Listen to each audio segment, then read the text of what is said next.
Is there anywhere on earth perfect freedom, sorrow's dearth, selfless friendship, blameless mirth, cherish these, naught else has worth.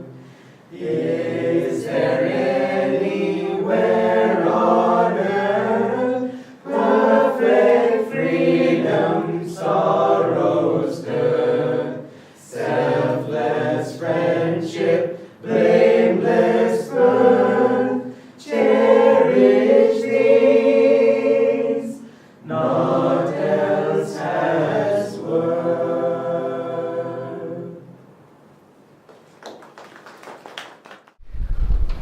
Well, again, happy Master's birthday to you. We often will say at Ananda either happy Master's birthday or just happy birthday. And it's a real special day with a lot of meanings. Of course, we celebrate the Guru's birthday, but in saying happy birthday, we say, well, it's not my birthday, it's Master's birthday, and so, but really, of course, it's easy to make the connection that if it's Master's birthday, it's really our birthday too. Because we want to see him born anew in our consciousness, but we also, many of us feel that it was really only when he entered into our lives that we really took a birth or a second birth, or life suddenly became meaningful, or life became clearer in the direction that we were heading in, either wanting to go in or already moving in, or sort of feeling there's something more I'm supposed to be doing here in addition to, cooking, or in addition to school, or in addition to sitting on Anasalai in traffic. I know there's something else I came to Earth for. And then suddenly, in connecting with Master, either all at once or gradually, we start to feel a greater picture. Just in the words of those, in those words of the song that you heard, is there anywhere on earth perfect freedom, sorrow's freedom? What a philosophical, perfect freedom, sorrow's dearth, selfless friendship, blameless birth. I mean, who wouldn't want all these things? Cherish these, naught else, nothing else has worth. But it's not only a call to look to higher ideals, it's also a reminder of how we feel when we find our spiritual home, when we find our spiritual family. Of course, all centered around our Guru. We wanted to sort of go through an experience today of 3 different aspects of Master, because it's very natural in a way to approach him as the Guru. And I mean, especially since he is the Guru, but I mean to approach him in somewhat of a personal way, just my relationship with the Guru, what he has done for me in my life, the intimacy that we share as soul friends, as father and child, however you relate to him. And this is good and important, and we'll get to that. But also, as his disciples, it's important to remember that, of course, he was also a great mystic. That's what one of the great appeals of Autobiography of a Yogi is that he so clearly shares the miracles and the mystical experiences that he had.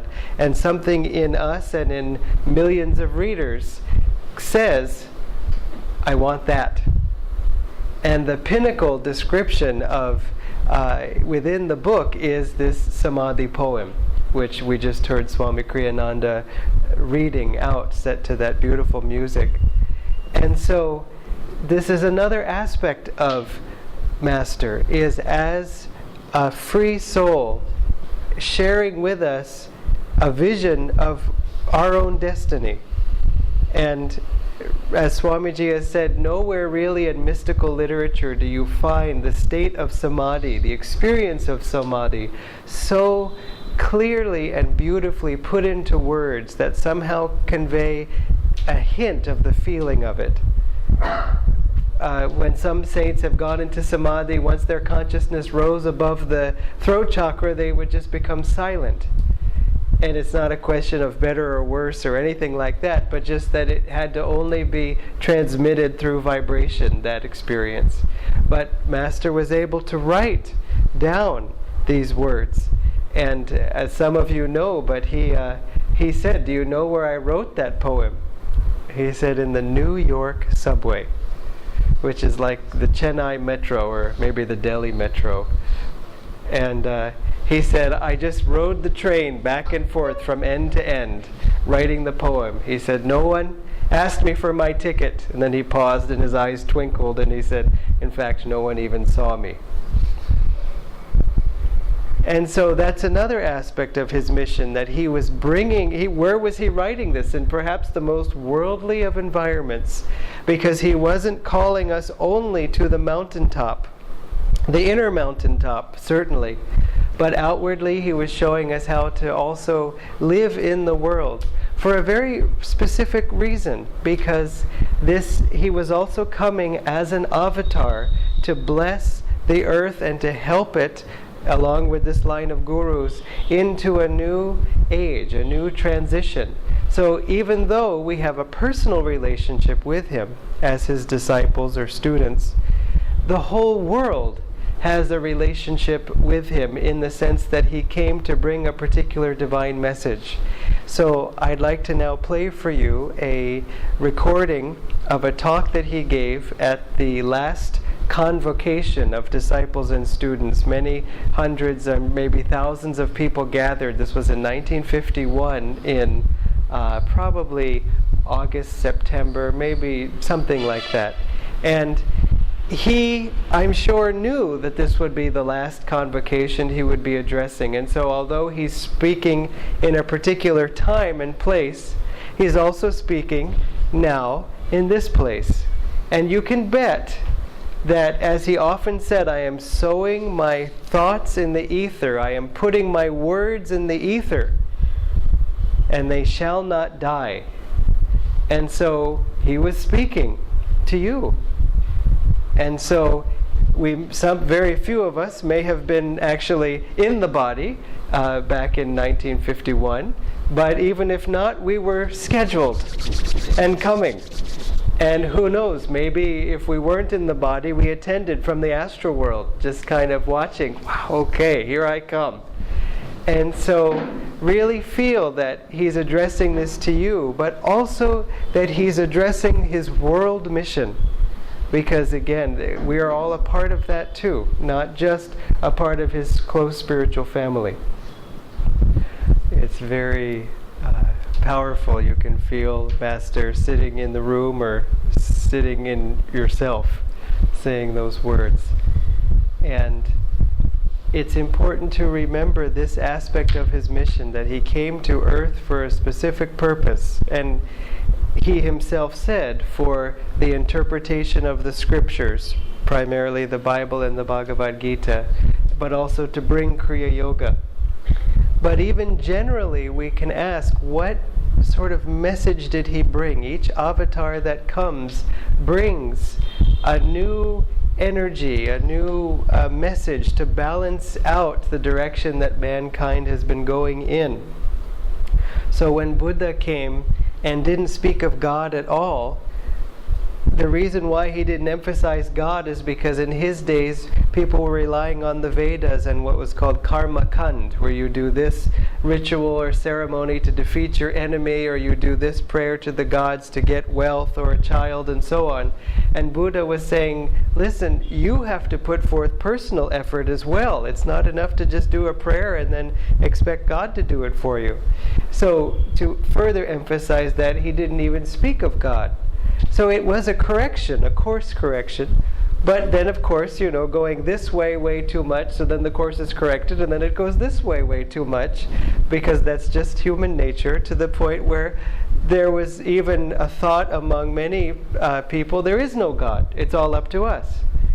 So then, as Master explained, Shankaracharya came to say, there is a God, but he's not all these different forms. He's really the one God. So that people say, fine, there's one God, he's not all these different forms.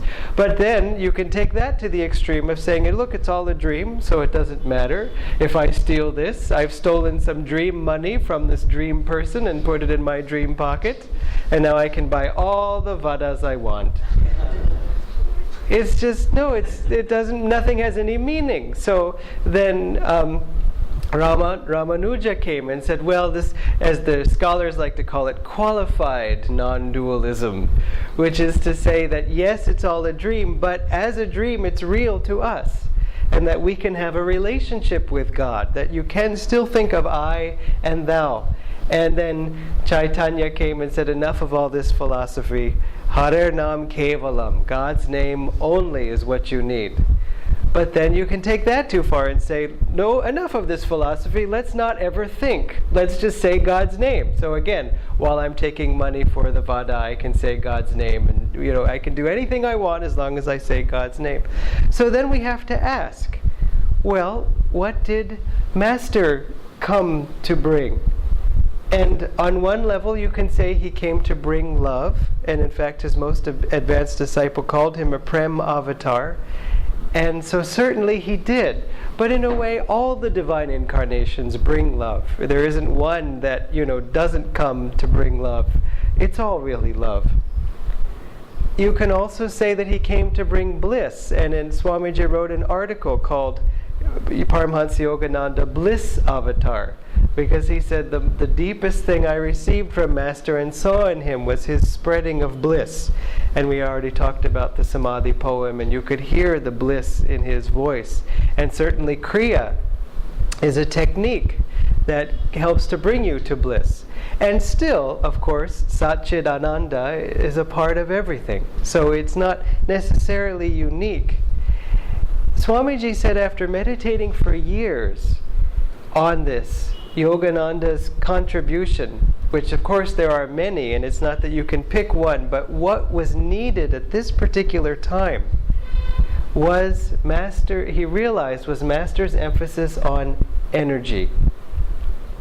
Because we have shifted into this new yuga of Dwapara Yuga, of the age of energy. And energy is something that you can say is sort of the spirit of the times. It's a word we hear all the time that you didn't hear even maybe 40 years ago.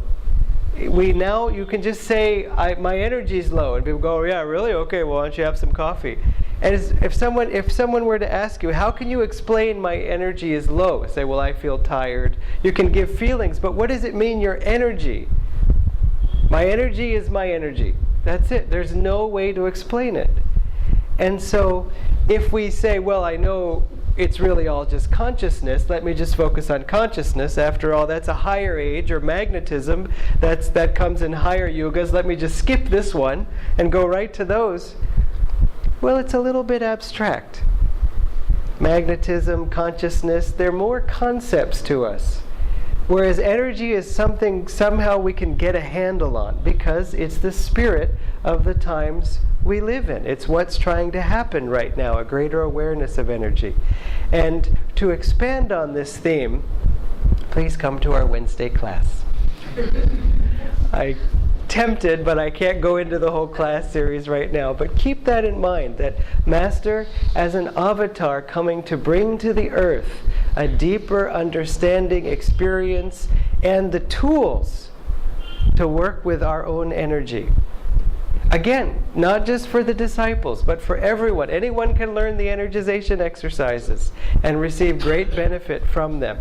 And again, certain thoughts along these lines of how to attune to life by getting our energy together, or relating to the energy of a situation. Energy has its own intelligence, and it can work things out. It's not just fuel that we fill up and then just march. It has its own intelligence. So, having said that, now we come to the part of relating to Master as disciples. And so we'll now listen to a short talk by Swamiji, which was given on Master's birthday in 1989.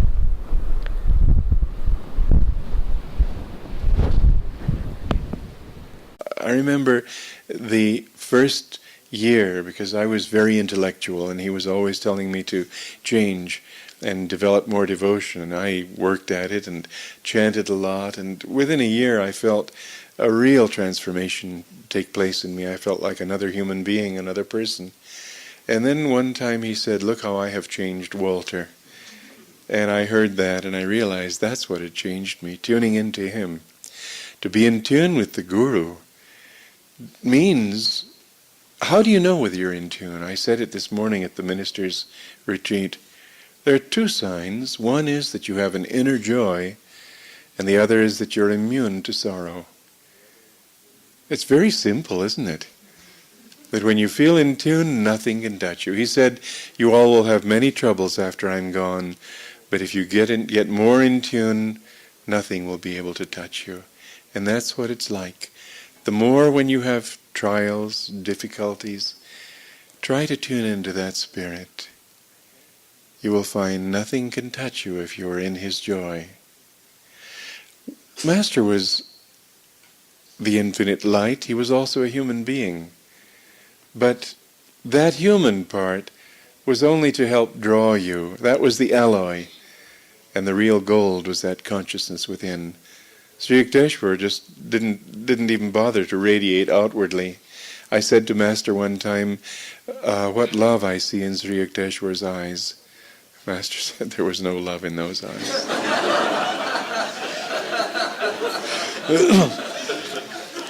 I admit to being shocked. But Sri Yukteswar had that love, and Master, when Sri Yukteswar, he talks about how he felt that love pouring out of him. But Sri Yukteswar was not interested in winning people. In fact, Master said that he now is living in Hiranyaloka and he isn't coming back. I said, was he estranging people deliberately because he knew he wouldn't be coming back? And Master said, yes, he had a few stragglers this time, that's all. One of those stragglers, who was also a great saint, when he saw Master doing this thing in Calcutta where people couldn't separate their hands, he went around like this, trying to make it possible for them to open their hands, and they couldn't do it. And then he realized Master had greater power than he did. But Sri Yukteswar's mission was only to a few, but he converted Master. That's the way Master put it. He came for that. He was already converted. But anyway, that's his way of putting it. But his mission was to train Master. And Master had that charming outward personality which drew to him thousands and thousands of people. But his real power, of course, is the same as Sri Yukteswar's. It's that light inside, not the outward alloy of that beautiful sense of humor and that radiant smile and that joyful expression. Those things are lovely, and stories about his life are beautiful. But the thing that I always felt about Master was something inward. I've often seen around great masters that there's always sort of a front row of disciples looking at him and sort of noticing every time he smiles, and oh, he talked to this person today, and oh, he smiled at that one. And they're always trying to get him to look at them and smile at them. And I always wanted to sort of be in the back of the room and close my eyes. I don't know whether that's the right attitude. I just felt that that's what I wanted to do, because my desire was to commune with him in my soul. I didn't want to think that that's where he is. He's here. And my relation with him was always rather a silent one. He would talk somehow, even though I did this, he would always try to get my attention and talk to me in the crowd. And I would always think, why it must be because I'm less spiritual and these other people can close their eyes and meditate and he won't let me do it. But I know now that it's because he wanted me to be trained for an outward mission and to carry his message through books and writing and so on, as he told me later that he wanted me to do. But that inward contact is what our real relationship was. It was not so outward. I didn't have a lot of questions to ask him. I didn't feel comfortable with that, because I always felt that he's this great light. That light is what is with us today. The body's gone, but that light is there now. And that light is in this room. That presence is in this room. I can feel it. I think you can too. And that presence is in your hearts. And it's in the hearts of devotees who are in tune with Him. People make a great mistake if they think they can go straight to Him without having anything to do with disciples. Because this is a torch that's passed on from generation to generation. It's kept alive by disciples, by the line of disciples, just as it's kept alive by the line of gurus. You have that mission, each one of you, to be instruments, to carry that light into others. That's why we've called this the expanding light. Because as more people come and tune into that light and carry that light out into the world, the darkness of materialism will vanish, and the light of God that's been brought into the world again by this great line of masters will bring mankind back to those values which we have lost sight of in this age.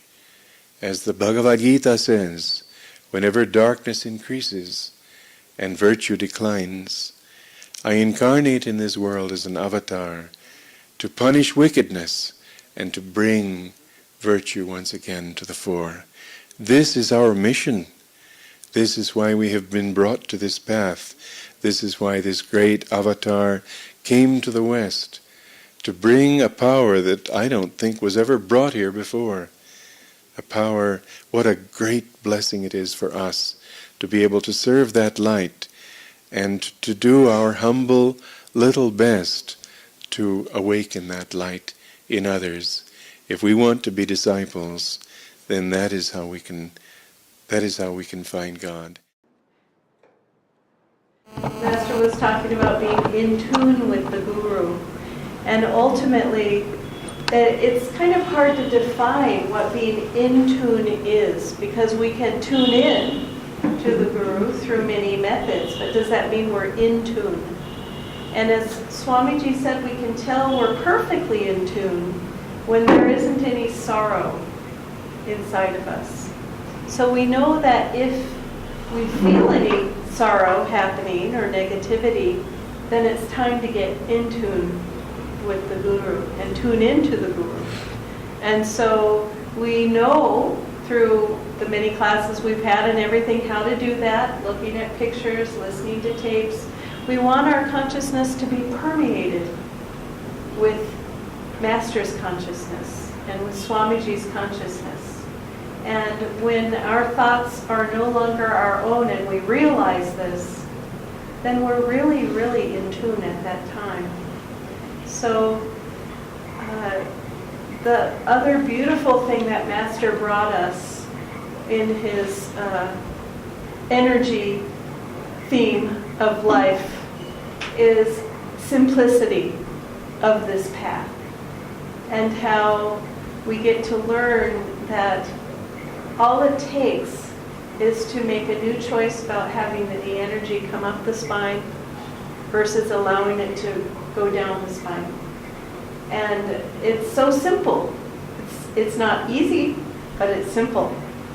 And to be able to realize that there is a natural human tendency that we have because we're on this planet and we have the bodies we have and we have the astral bodies that we have, that there's a pull that wants to pull us down, that wants to pull the energy down.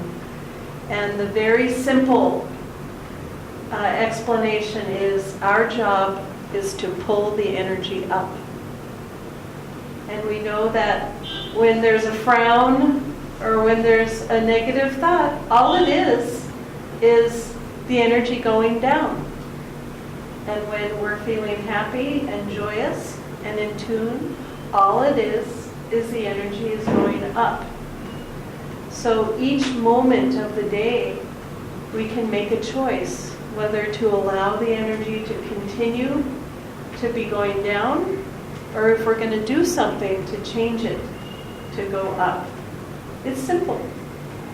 And very easy to change also, because Master said we can change it in so many ways. We don't have to use our willpower necessarily to say, oh, the energy's going down, I'm going to bring it up now, you know. Instead, what do we have? We have the energization exercises. We have super conscious living exercises. We have Om. We have Hansa. We have Kriya. And all these things lead to bliss. Every single one of the techniques Yogananda taught leads to bliss. Not just Kriya. Oh, I'm doing my Kriya technique because I want bliss. No, energization brings bliss. Even yoga asanas can bring bliss. So bliss can come anytime, not only in meditation either. And we learn that over time when suddenly bliss just comes for no reason. And we must have done something right when bliss comes for no reason. So grab it when it happens and be grateful. And don't question it. And get in the mind and make it dissipate. Still not working? Okay, I think it's just finally ready. Thank you. So anyway, happy birthday, everyone. And choose that energy going up. It's so simple. And yet, sometimes we wake up in the morning and just feel crummy. Or we feel like a dark energy has come. And sometimes on the planet, there is a dark energy happening. In fact, some mornings, if I wake up and I feel that dark energy, I'll look at the news and see what happened.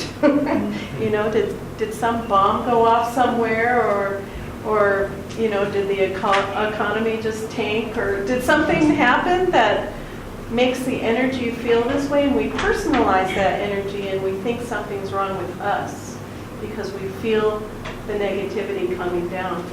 But in actuality, as Master said, thoughts are universal. So there's a universal thought form that exists on the planet, and we can tune into that, the different thought forms that are there, and we can feel the energy happening, what is going on in life. So we don't have to tune into certain radio stations that are only broadcasting the negative things. And when a really bad thing does happen on the planet, we need to send positive energy to help heal whatever has gone on. When tragedy strikes, that's when we need to be sending out the most positive energy that we can. And we have that capability, and as Kriya Yogis, we've really been given a lot of power. And over time, it becomes great spiritual power. And we have a responsibility to spread light wherever we are and live our lives in that way. So Yogananda Ji brought us that. There's nothing greater in the world than to have a guru, the dispeller of darkness in our life, and to have his birthday be now. It's such a beautiful time, the beginning of the year, start the year fresh. Happy birthday, Master. Bring that energy up. So we'll have our